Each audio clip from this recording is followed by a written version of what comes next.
দুর্নীতি দমনে জনগণের আস্থা অর্জনে ব্যর্থ হয়েছে কমিশন। এক যুগপূর্তি অনুষ্ঠানে এমন কথা বললেন খোদ দুর্নীতি দমন কমিশনের চেয়ারম্যান ইকবাল মাহমুদ। দুদকের সফলতা অর্জনে সবার সহযোগিতাও চাইলেন তিনি। সকালে দুদক কার্যালয়ে জাতীয় সঙ্গীতে পতাকা উত্তোলন ও পায়রা উড়িয়ে কমিশনের প্রতিষ্ঠা বার্ষিকীর উদ্বোধন করেন চেয়ারম্যান।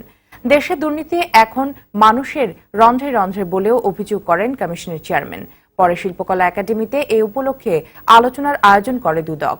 প্রধান অতিথি হিসেবে উপস্থিত ছিলেন অধ্যাপক আবু আবদুল্লাহ আবু সাইদ। আলোচনায় কমিশনের নানা সীমাবদ্ধতায় অব্যাহত কার্যক্রমের কথা তুলে ধরা হয়।